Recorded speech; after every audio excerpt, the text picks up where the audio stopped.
Hello students, today we are going to start our next tense, that is future perfect tense.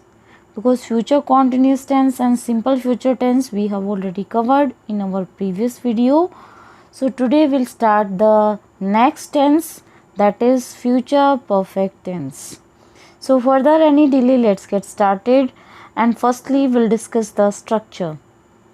The structure is subject plus shall will plus have plus main verb third form plus object.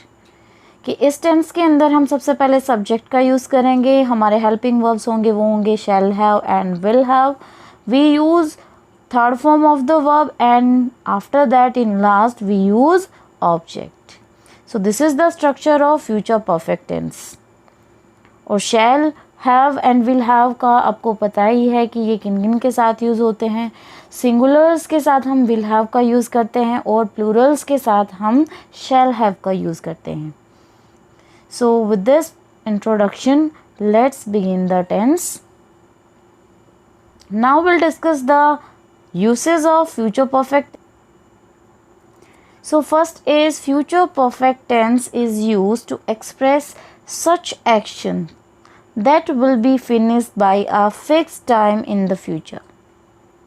कि future perfect tense जो होता है उसका use हम उन actions को express करने के लिए करते हैं जो फ्यूचर के अंदर एक फिक्स्ड टाइम पर फिनिश हुए थे, ख़त्म हो चुके होंगे। जो कि future perfect tense is use with those actions, उन एक्शंस को एक्सप्रेस करने के लिए इसका यूज़ होता है जो ये एक्सप्रेस करते हैं कि जो एक्शन है वो फ्यूचर के अंदर किसी फिक्स टाइम पर ख़त्म हो चुका होगा। तो वहाँ हम किस टेंस का यूज़ करते हैं? हम यूज़ करते हैं फ्यूचर परफेक्ट टेंस का।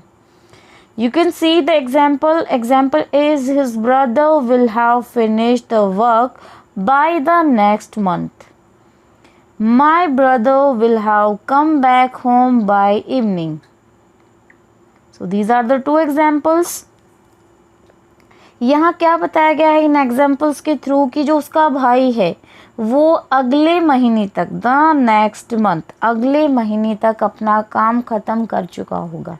यानी कि यहाँ पे जो नेक्स्ट मंथ है ये क्या है? ये एक फिक्स्ड टाइम है। यानी मान लो अब फेब चल रहा है तो मार्च के अंदर तक वो क्या कर लेगा? वो अपना जो भी काम उसे मिला है वो उसे ख़त्म कर लेगा। यानी कि ये नेक्स्ट मंथ जो वर्ड है ये क्या है? ये फिक्स्ड टाइम शो कर रहा है। ऐसे ही my brother will have come back home by evening, मेरा जो भाई है वो शाम तक घर वापस आ चुका होगा। शाम तक, बाय इवनिंग, सुबह गया है वो किसी काम के लिए बाहर गया है तो शाम तक वो वापस आ जाएगा, यानी कि वो आ चुका होगा शाम तक। तो यहाँ बाय इवनिंग क्या है? वो एक फिक्स्ड टाइम को शो करता है। सो यहाँ हमने यूज़ किया है फ्यूचर परफेक्ट टेंस का। You can see will have plus third form, will have plus third form. So this is the first rule. But हमें क्या चीज़ें ध्यान रखनी है? In this case time expressing words are generally used, like by Monday, by January, before Tuesday, before September. अगर ये सारे जो टाइम एक्सप्रेसिंग वर्ड्स हैं तो उनके साथ हम किसका यूज़ करेंगे? हम यूज़ करेंगे फ्यूचर परफेक्ट टेंस का। By Monday, by Jan, okay, like by February, before Monday, before Tuesday. So ये सारे जो वर्ड्स हैं ये क्या है? ये एक फिक्स्ड टाइम को शो करते हैं क्योंकि ये टाइम एक्सप्रेसिंग वर्ड्स हैं, तो इनके साथ हमने फ्यूचर परफेक्ट टेंस का यूज़ करना है। So now will discuss the second rule, and the second rule is future perfect tense is use to express likelihood और इन्फ्रेंस। लाइकलीहुड मीन्स प्रेडिक्शन, संभावना, और इन्फ्रेंस मीन अनुमान। उसको एक्सप्रेस करने के लिए हम फ्यूचर परफेक्ट टेंस का यूज़ करेंगे। और इस प्रकार का जो ये अनुमान या फिर हम संभावना की बात अगर हम कर रहे हैं तो उसका रिलेशन किससे होता है? उसका रिलेशन होता है it related to past, past से उसका रिलेशन होता है। So here are some examples you can see. First example is you will have heard the name of Mother Teresa. You will have read the Gita. He will have watched the film Mother India. So देखिए ये 3 sentences आपके पास हैं. So first sentence में क्या है, you will have heard the name of mother Teresa. Means तुमने जो है मदर टेरेसा का नाम शायद सुना होगा, यानी उसने मदर टेरेसा के बारे में पहले से ही पढ़ रखा है, वो पास्ट में उसके बारे में पढ़ चुका है. तो ये जो सेंटेंस है इसका रिलेशन किससे है, पास्ट से. ऐसे ही you will have read the Gita, तुम गीता पढ़े होगे, तुमने गीता पढ़ ली होगी. मीन्स उसने पास्ट के अंदर गीता पढ़ चुकी है, उसने गीता को पढ़ लिया है, ये भी पास्ट से रिलेटेड है.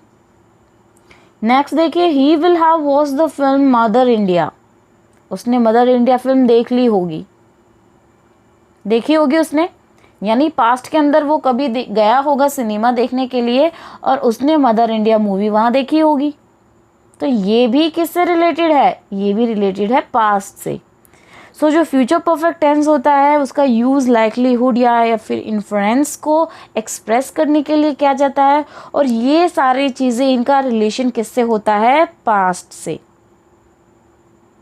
दूसरा इसमें क्या हमने ध्यान रखना है कि ये जो सारे जो ये सेंटेंसेस जो हमने यूज़ किए हैं इनमें क्या है, इनमें हम अगर एम्फेसिस डालते हैं, अगर हम जोर डाल रहे हैं तो वहाँ हम विल की जगह हम किसका यूज़ करेंगे, मस्ट का. कैसे, यहाँ है ना you will have heard the name of mother Teresa, अगर हमने फोर्स देना, अगर हम जोर डाल रहे हैं, अपनी बात को अलग से प्रूव करना चाहते हैं, उसे दिखाना चाहते हैं, तो वहाँ हम मस्ट का यूज़ करेंगे. जैसे you must have heard the name of mother Teresa, ठीक है, कि तुमने ज़रूर मदर टेरेसा का नाम सुना होगा.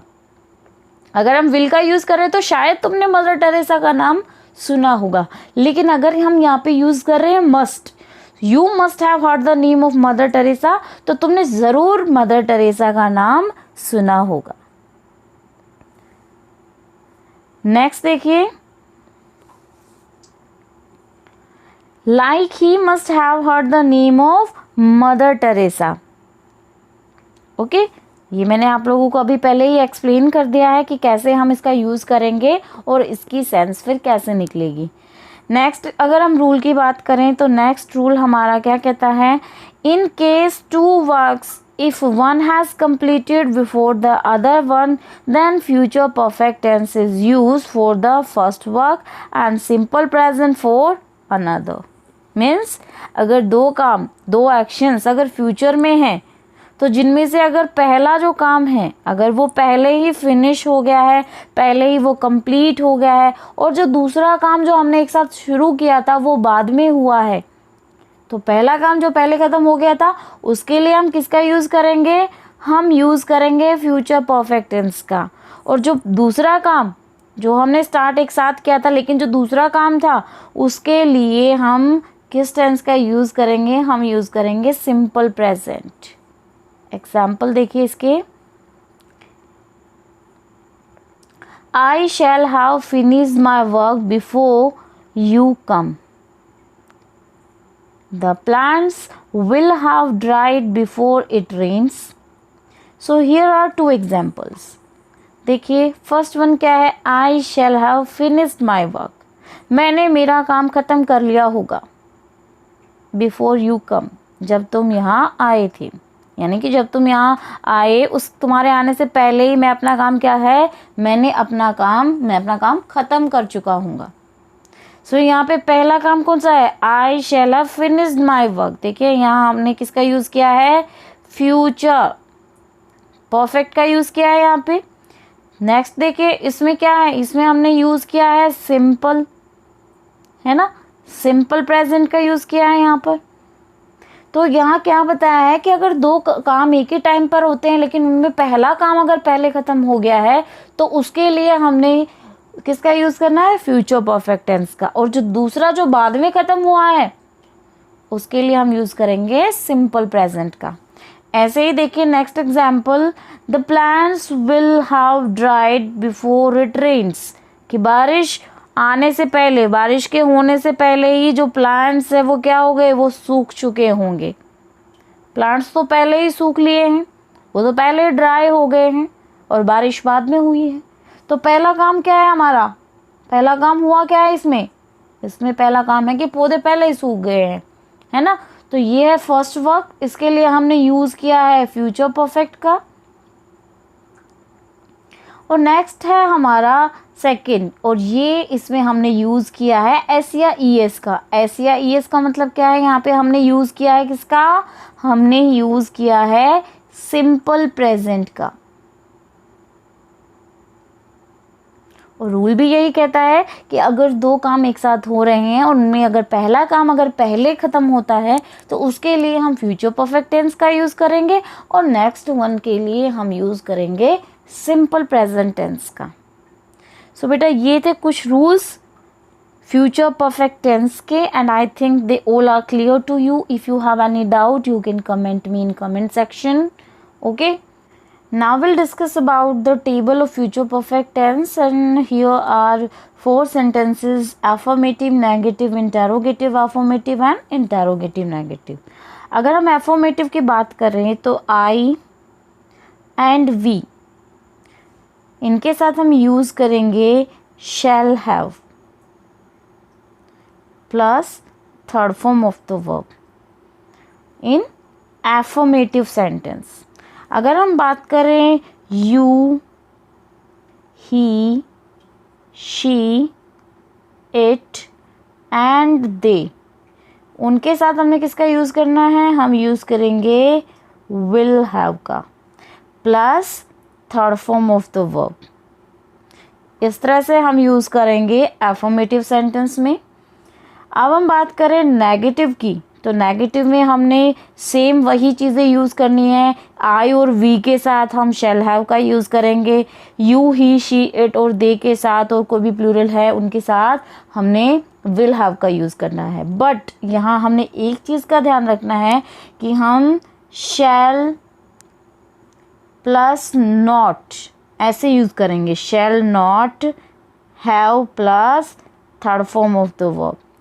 ऐसे ही will plus not plus have and third form of the verb. हम ऐसे यूज़ नहीं करेंगे shall have not, it's wrong. Right क्या है, शैल नॉट हैव. अब इंटरोगेटिव एफर्मेटिव की अगर हम बात करें तो इंटरोगेटिव एफर्मेटिव के अंदर हमने क्या करना है, हमने यूज़ करना है सबसे पहले हेल्पिंग वर्ब. जैसे मैं यूज़ कर रही हूँ, मान लो यहाँ पे शैल आई, देन हम यूज़ करेंगे have. Shall I have gone there, and after that sign of interrogation. अगर आप इसका यूज़ नहीं करते हैं तो आपका सेंटेंस रॉन्ग है.